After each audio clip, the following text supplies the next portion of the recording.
Hello everyone, welcome back to the Dark Messenger. It's a lovely evening in Solstheim, and today we are going to explore Raven Rock Mine. For those of you who have not watched a Dark Messenger playthrough before, this playthrough is focused on the Vampire Assassin.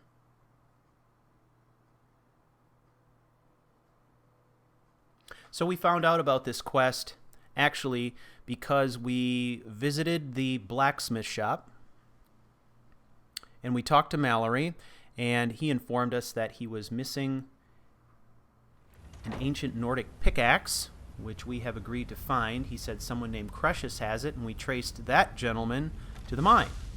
So we're going to go in here in pursuit of the axe and find out what else is here. Damn it, woman. I said to leave me be. Precious, last time you explored the mine, you almost fell to your death. I'm not spending the rest of my days as a widow. And I'm telling you that I'll do whatever it takes to find my great-grandfather's remains. He's... Who in the blazes are you? Can't you see I'm busy? Why should I tell you? I don't even know who you are.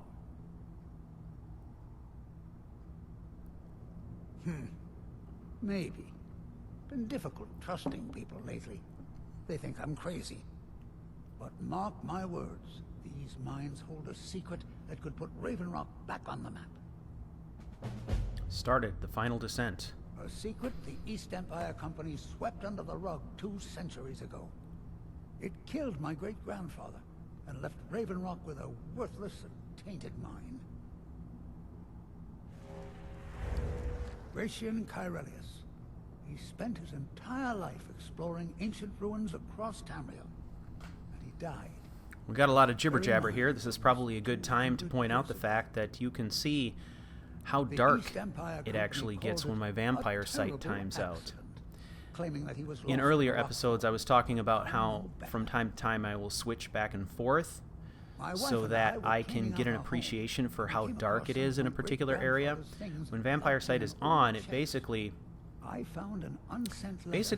soaks the darkness out of all the corners, so you can kind of see in all those hiding places, those little spots that typically would be very dark. This is a good illustration of that. You can see the huge difference. When vampire sight was on, we could see a lot of detail. Now with vampire sight off, we can just barely see the guy we're even talking to. So there are many times in my playthroughs when it appears as though I am sneaking up ridiculously close to my enemies without being detected. Well, some of that is a function of my sneak level, which is at 100, plus I have some buffs for some of the gear I'm wearing, primarily boots that have muffle on them, which is part of the ancient shrouded armor. But the actual darkness in the room also makes a huge difference. This just illustrates that, I guess. Alright, so it looks like we're going to help out CRU-h. He wants to find out what happened to his grandfather. He thinks there's a cover-up that East... what is it?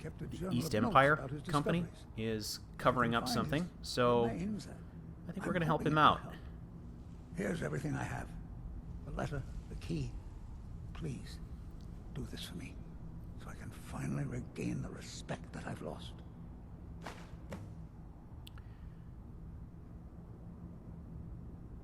So we got to retrieve the journal to start with. All right. Be careful down there. We're going to skip the rest of the conversation options and just head down.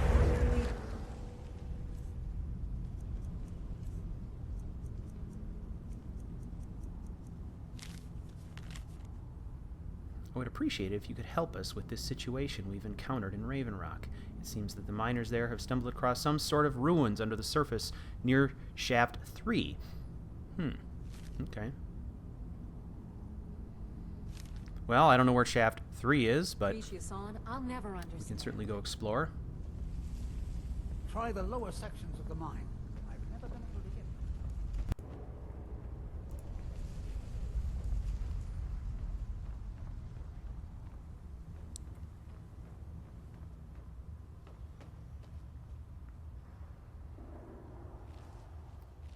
Okay, I'm not sure where we're going here, but... I'll go to this guy.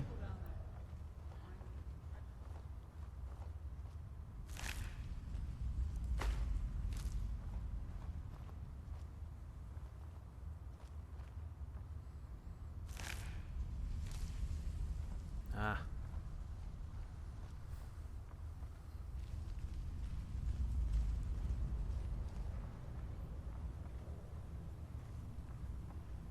Well, he said keep going down, but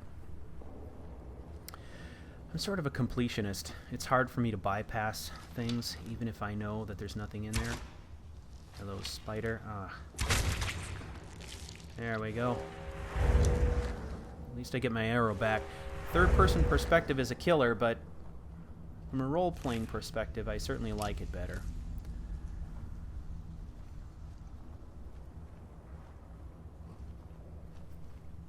So a couple days ago, I launched my first episode in my my guide series for assassins. It's called Death Mentor. First episode, I am covering the topic of misdirection. Check it out if you get a chance. It's about 3 or 4 minutes long, and it just kind of covers how, as an assassin, you can use the art of misdirection to set up your enemies for more efficient kills or to give yourself an opportunity to escape bad situations, things like that. I'm bringing it up now because it's a brand new series and because the footage that I used for that first episode comes from this walkthrough of Raven Rock. So, you will get an opportunity to sort of see some of that misdirection in action here.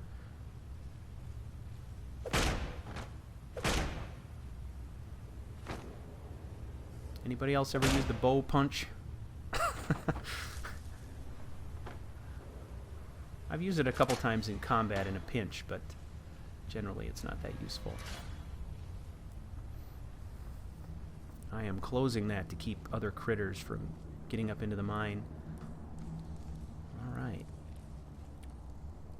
So CRU-h said they punched through into some kind of tomb. It looks like we've hit that point.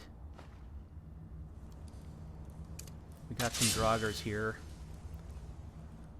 I could probably bypass them, but I feel like if I do that, then I'm sort of leaving my flank open.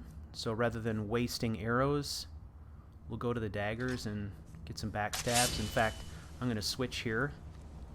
May as well harvest a soul or two while I'm at it. Look at that, we even got a level out of it. I have not invested a ton in one-handed. I should do more, but I'm interested in your feedback. I'm thinking about doing a dungeon playthrough where I use nothing but daggers. Actually taking this character and leaving the bow behind and just seeing what happens. If anybody has any suggestions for areas they would like to see me walk through in that fashion, I'd be happy to listen. I'm trying to avoid dungeons that are filled with Draugrs for that playthrough, simply because with Draugrs you don't get, I don't know, you don't get the nice kill cam shots. And if I'm going to bother to do a dungeon solely with daggers and backstabs, I want kill cams. So I'm thinking probably someplace that's chock full of bandits or something like that. I don't know. That's interesting. You don't get kill cam shots with backstab on Draugrs, and you don't get it on Falmer either, which I find interesting. Oh, look at that. There's a guy directly in front of us, too. Alright.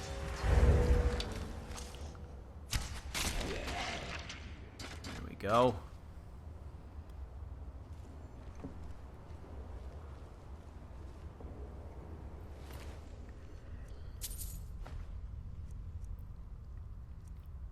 Now, I've not been entirely through Raven Rock Mine before.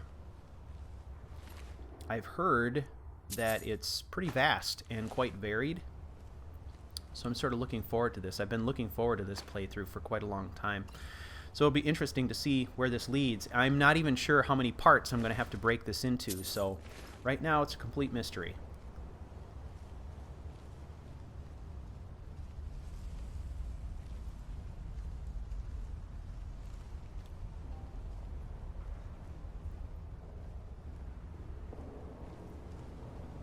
Oh, can't skip an urn. Ah. 6 gold. Okay. Here is a good example of misdirection. You'll see in a moment how I'm able to use it in a fairly sticky ambush situation to get myself out of trouble. I can't jump this.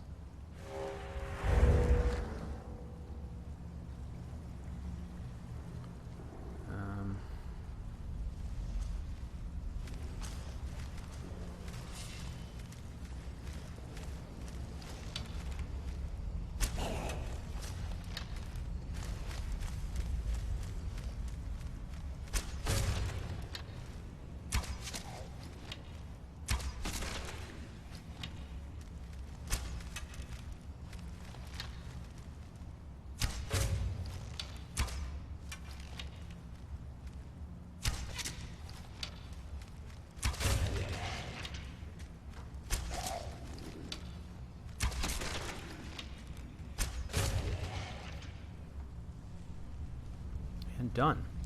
Every once in a while you see my targets light up. That's paralyzation actually going into effect, and that's an enchantment from my bow. That is not the paralyzation associated with the bullseye perk in the archery constellation. I have not taken that perk. I would imagine if I were to take that perk and then continue to use my enchanted bow that I could probably significantly amp up the number of times I get the paralyzation effect. But I'm still undecided as to whether or not I'm going to invest in that. I feel like at this point I'm really effective with a bow.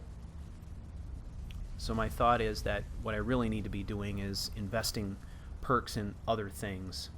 Probably some spell capability, and probably finish out the enchanting perk tree. Something like that. I don't know.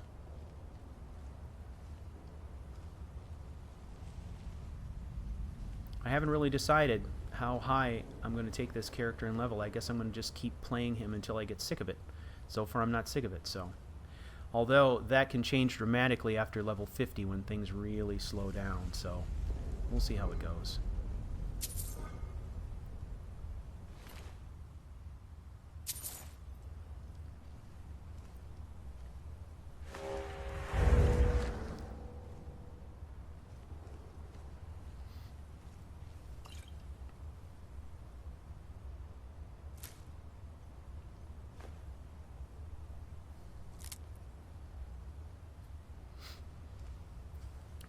Okay, let's see if we can mine this. I do have an ancient Nordic pickaxe, or a Nordic pickaxe. I don't know what the difference is. Is this guy awake or not? Must not be. We can search him, so. But apparently you need a special pickaxe in order to mine Stalrim. So, never done it before.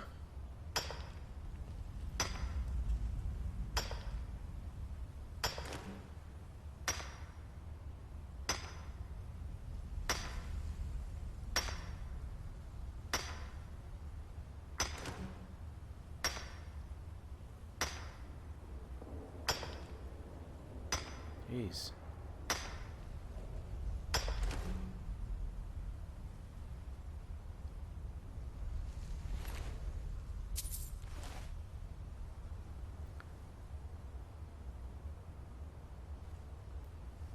One quick announcement to make. I'm changing up the format of my Dark Messenger playthroughs slightly. and you've probably detected it in this episode. This is the first time that I am attempting to actually record the commentary after doing the gameplay. I had been recording all of my commentary live at the time I was actually playing, but what I discovered is that, well, we don't always achieve perfection when it comes to the technical details.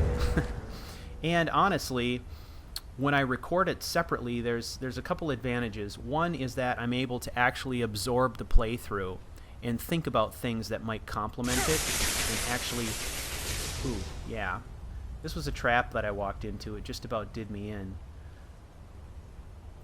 But I find that if I take a little bit of time to absorb what happened in the playthrough, I can add things that really kind of enhance the whole experience. It gives me a little time to write things down, collect my thoughts.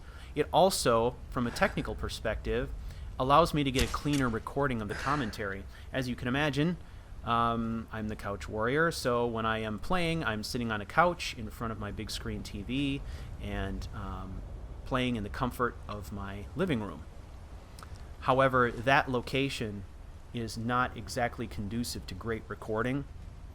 So doing it this way, I'm able to actually get what I believe is a much higher quality commentary, just in terms of technical quality and in terms of content. So I'm going to try this for a while and see how it goes. It'll be a little bit different, but my hope is that you'll like it. I like the idea of having a little bit more time to collect my thoughts and think about ways that I can add additional content and flavor to the commentary. So here's another example of misdirection. There's 2 Death Lords in here yet to deal with. And in this example, I'm using the impact site of the arrow as a way to drive the Draugrs to the location that I want them to go in order for me to get my kill shots. One of them is more mobile than the other, so I have to take slightly different strategies for each.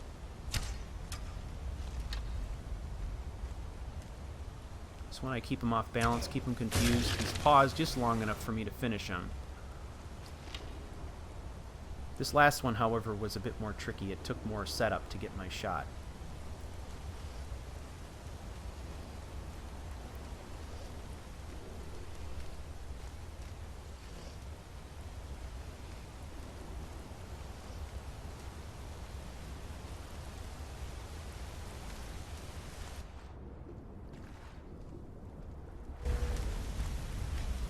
This Draugr is above us at this point.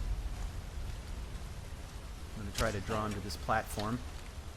So we place an arrow, and we wait. See what the thing decides to do. From this vantage point, it's difficult to tell what direction the thing's going, so there we go. We get our paralysis. Buys us time to set up the second shot. Get a full pull on the bow, and it's all over.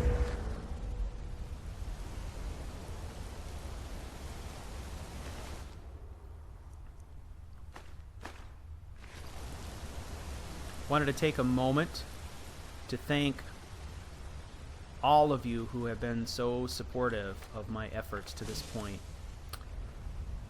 Those of you in the Google Plus Skyrim community, some really quality people in there. I appreciate all your support immensely.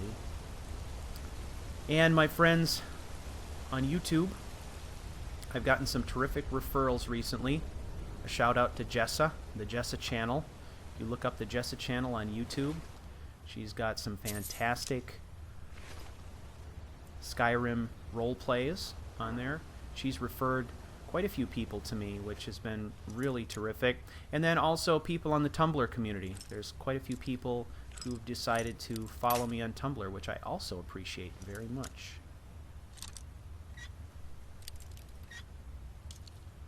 Come on.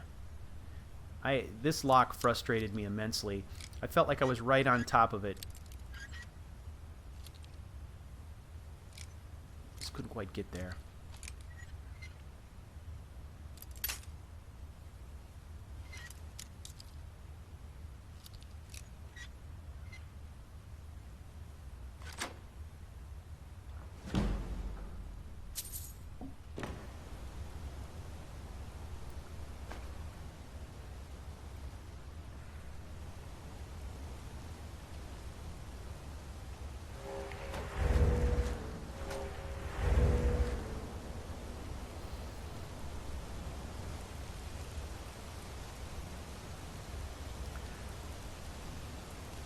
I'd like to think that, to this point, my videos have a pretty diverse audience. However, I think that there may be a cross-section of people enjoying these videos who are folks like me, who prefer to play stealth characters and assassins and so forth. I'm interested in getting feedback from those of you who like this character type to find out, you know, what sorts of topics you'd like me to cover in the Death Mentor series. I am a student of Skyrim, so I certainly don't know all the best techniques and all the answers. I'm always looking for new and interesting ways to play the game, so if you've got any suggestions or you've just got ideas for things you'd like me to cover, feel free to send me a message. I can be reached through the Tumblr messaging system. You can get there on my website at CouchWarrior.tv. You can also direct message me on Twitter if you like. That always works. See, here I'm trying to deal with these traps. They kind of hint at this, right? So on that pedestal on the bottom, there was a spell book. It was a spell book for Ice Spike. Ice Spike is kind of the mage equivalent of a sniper rifle. And the idea is if you knock these things off the pedestal, that they're no longer capable of discharging. So they give you two shots at it, one from below with an Ice Spike spell if you're inclined to be a mage, and then at the top they even present you with a bow and arrow. A bow and some iron arrows if you are not inclined to use a spell. They're kind of giving you several hints as to how you're supposed to deal with them. Which is interesting, considering to get to this point we had to pass through a similar trap that knocked us down to about half our health points. So, interesting that they would put the hint in now, after we took all that damage, but it's alright. I'm not really sure what the primary path is here, so at this point I'm checking out this side passage before I continue down the main corridor. Wow. That is gorgeous. Okay, let's go back, and this may be the primary path here. Let's go and check that door.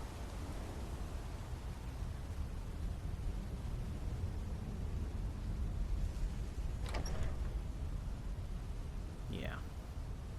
Some little treasure. Nothing wrong with that.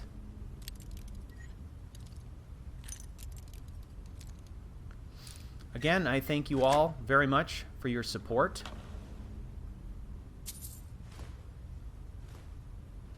I believe I'm going to cut this session off right here before we enter this main chamber, and we will pick up the action in the main chamber in part 2 of Raven Rock Mine. Thank you for watching. I do appreciate your support.